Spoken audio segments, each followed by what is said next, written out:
underneath all of us. It was the first tragedy for our extended family. We had deaths of elder, members of the family before, but we had never had anything like this happen. Welcome to Waking Up with Rabbi Josh, a podcast built around conversations with people in our community who have found enlightenment in their life.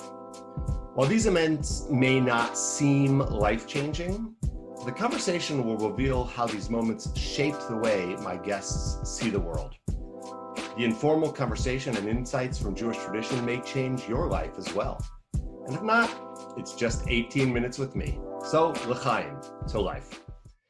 Today, we welcome Mitch Mondry, the president of MGroup, a real estate investment firm here in Birmingham, Michigan. It is an amazing thing to spend this time with you, Mitch. Welcome to the show. Thank you, Josh. I'm glad to be here. I am excited to have you join me to talk about moments in your life. I've had the opportunity to know you as a father of incredible members of our youth group community and Temple Israel, as a husband, as a son, a friend. I know you as a businessman with lots of success in our community, but I know you have a story to share today that really changed the way you see the world. So I'm excited to hear what you can offer. Happy to share it with you. So you asked what was maybe a moment of enlightenment in my life, and it's one that I can never forget. On October 16th, 2003, to be specific, because that was the day that my sister-in-law, Leah Mondry, was killed in a tragic car crash in Arizona. She was with her family, my brother Andy, and her three young children that were 7, 4, and 1 at the time. She was also traveling with her mother and father because they were taking a family vacation to go to Arizona. And her mother was driving the car. Leah was in the passenger seat. Her mother lost control of the car. The car rolled. Leah was thrown from the car and killed on impact. At the time, she was 39 years old, and my brother Andy was 38 years old. So that was an experience and a moment that changed the lives of all of the members of our families, of all our brothers, my parents, and my family.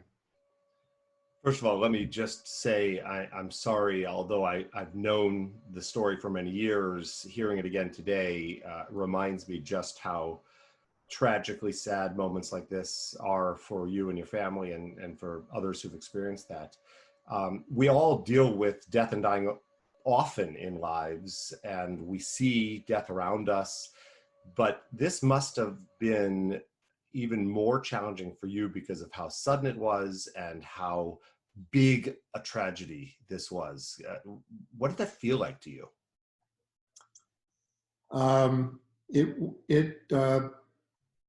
It shook the ground underneath all of us. It was the first tragedy for our extended family. We had deaths of elder, members of the family before, but we had never had anything like this happen. And me and my brothers and my parents, have always been very close. And so this was one of those things that was truly devastating. I mean, really hard to even fathom, hard to accept. And it caused all of our family to come together even stronger, even tighter than we had been in the past. And I'm assuming that the impact of that event, even many years ago, still has an effect in the way you live your life today. So my question for you is, how did that moment change you for the short term and for the long term? Well, in the short term, everything was about being supportive and loving for Andy and his children. And so in the short term, we kind of let everything else go. And we spent, as much time as we could just supporting them through this, through the grieving period, and then through the living period that, takes place afterwards, and trying to help them readjust to living without their, mother and wife. But in the long term, it definitely had an impact on me, because while I've always tried to live in the present, and be very conscious and aware and grateful of everything, that sort of made me triple down, if you will. I changed how I think about a lot of things. I became much more forgiving of other people. I used to be a very type A personality, and I was demanding on myself and demanding on others around me, and that changed. I became less demanding and more forgiving of people, especially people that I love and care about. It's interesting. You talk about forgiveness, and Judaism definitely teaches us that a reaction to death is to really be there for the living, for the people who are around us, as I think you said, both short term and long term, you were able to do. But I'm also hearing you, I think, talk about less judgment of other people, right? That we tend to look around our world and say, why aren't people behaving in a particular way? Why aren't people doing what I need them to do? Do you find yourself less judgmental because of the incident? Absolutely. Absolutely. That's one of the big changes that came from this is I became less judgmental of myself, less less demanding and less judgmental of myself, and when I didn't follow through or come through with success on something, but even more so, less judgmental of other people. I was, as a father and a husband, I was always expecting a lot out of my children and wanted the best for my children and my wife. And this changed that, and I kind of let go a lot of that. And I decided that wasn't the right way to live, and it wasn't important. That was what was more important to me after this tragedy was just being with people, enjoying them, loving them. And, if things didn't always go the way I wanted or expected, that was fine. So for me, I have the opportunity in this podcast to interview people who have all sorts of stories from all walks of life, from all areas of our community. And one of the questions that I keep hearing as I talk to people about their stories is this idea of whether or not that waking up moment came immediately after the event or as a wave over time. I'm interested in hearing from you. Has that process been something that just happened, or is it something that you are working on even now? It did not happen immediately. It was a wave that started at some point after the tragedy, when I kind of reassessed everything. I re-examined everything in my life, and one of the things was to start being, less judgmental, less demanding myself and others. So it happened over time. It's still something I think about, sort of on a regular basis. But that's when it started. And it was because, as I said, even though I've always been very grateful about everything I have in life and my life, this made me become more so. I became much more grateful for all the wonderful things and people in my life, and decided that I needed to enjoy that much more, because as we all know, we never know when the last day is going to come. And so I decided that every single day I want to be there and caring and loving and enjoy every day, and not get so hung up on a lot of the things I used to think and care about, like the future. I used to spend a lot of time planning and caring, strategizing for the future. And while I still try to, I do less of that, and I'm much more about what's happening today, right here in front of me. It's interesting you say that, because I'm spending some time right now working on my own personal journey, and part of that is reading and studying about this idea of positive psychology, the art of being happy. And there's some of the research that's out there talks exactly about that, about we human beings are the only people who think about the future. So if we can get rid of that anxiety about the future and come into this here and now, it really does make a difference. But you actually right this minute have that in front of you in a way that I'm going to share with our viewers and our listeners. You just became a grandfather. So you have an opportunity to teach this from the very first moment of a new baby's life. How has that birth, the moment you became a grandfather, watching your kids experience that, added to this journey that you're on? Well, it's pretty amazing. It's the first grandchild we've had. Jesse Mondry Blank was born just 6 weeks ago. And it's interesting because he was born during this time of the pandemic and the quarantine. So in a way, it's been fortunate, because we've been spending time with him every single day.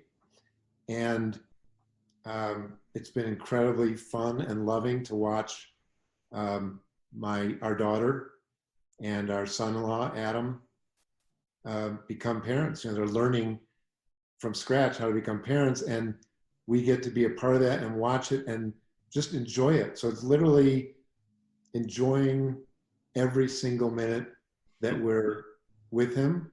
You know, this morning he's here in our home right now in Charlevoix, and I went and picked him up at 7 a.m. and took him out of his crib and brought him downstairs and just sat with him for, 45 minutes while he looked up at the sky and went to sleep. Yeah, the absence of extra noise in the world in this pandemic does open up the opportunity to really focus on the here and now of every moment.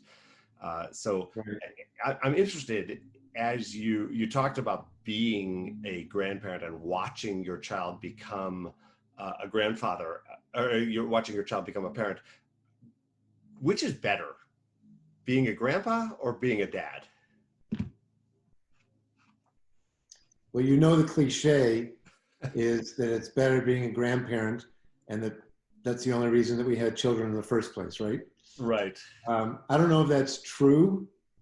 I'm saying I'm getting equal joy out of being with and loving Jesse, and being with and loving Lauren and Adam as they are raising Jesse. I mean, I love just sitting and watching them feed him or talk to him or put him, rock him to sleep. So I really am getting a lot of fun out of both being a parent of a new parent and being a grandparent myself. That was a perfectly politically correct answer. So you, obviously, your sister-in-law's death has affected you in ways maybe even that you haven't realized yet. And now you have this opportunity. You've lived your life. Your kids have seen you. Diane has seen you change your attitudes. Is that enough to really make it real for your kids and your next generation? Is you modeling that behavior, that attitude enough, or are you now doing? Are you explicitly trying to teach that to Lauren and Adam and to Jesse as he comes into the world? I'm doing a lot less teaching than I used to, and a lot more just being and modeling. One of the things that I used to do too much was teach my children when they were younger. I was obsessed with teaching them everything I could possibly teach them, and I tried to model it, but I did a lot more talking back then. And now I do a lot less of trying to teach and just be how I want to be. And hopefully they will see that and they will model that if it fits for them and if it resonates with them. So if I was 20 years ago, I'd probably be trying to teach a lot more than I am today. So it sounds like you're doing a lot of listening, watching, experiencing life, as opposed to trying to put your will out there onto other people. And by maybe modeling instead of being that teacher, you actually are a better instructor of life. I don't know if I'm a better instructor, but I feel a lot better. I feel a lot better not trying to impose my will on other people.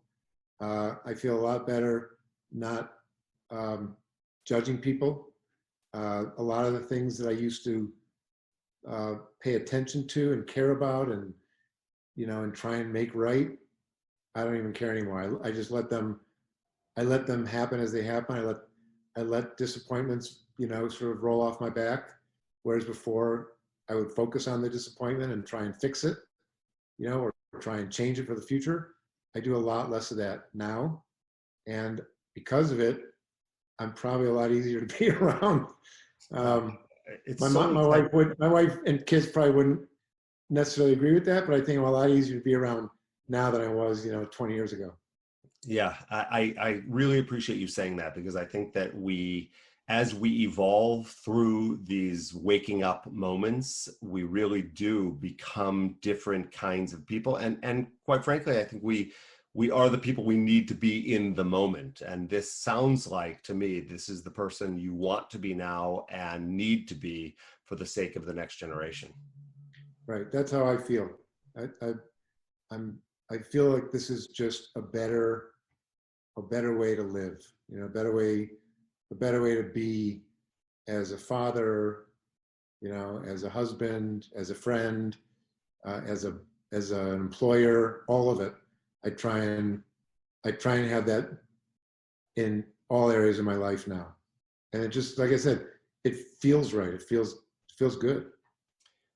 So bringing it full circle, this tragic moment when your sister-in-law died with family members and you were there to support them, it has not only changed the way you see the world, but the way you experience the world and live in this world. And for me, that is the gift that you have shared with all of us today. So one of the things that I like to do as we end these conversations is ask you something completely off topic, just to have a little fun here. I didn't prepare you for this, but please share with all of us what you are reading right now. What are you reading today? What book, article has made a difference for you right now? I'm reading a fascinating book by Bill Bryson called The Body. It is a deep dive into how the human body works and the miracles of human body and life, and how he takes everything by your systems, your respiratory system, your skeletal system, the brain, etc. And he gives incredible amount of history on how we discover things about the body and how the body works and what an absolute miracle it is. And I'm so fascinated by this. I've already sent this to 3 friends because I want them to be able to enjoy it as much as I am. See, I knew I liked you. Bill Bryson's A Brief History of Nearly Everything is one of my favorite go-to books of my entire lifetime. One This of my is favorites. now on my reading list, The Body You by Bill will, Bryson. you will love it. It's as good as A Short History of Everything.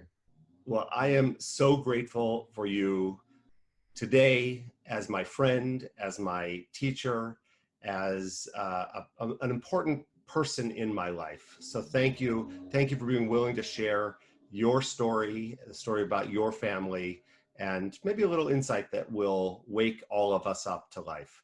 I appreciate Mitch Mondry being on the show today, and I'm excited for all of you to continue listening. Join us in future episodes of Waking Up to Life, 18 Minutes with Rabbi Josh.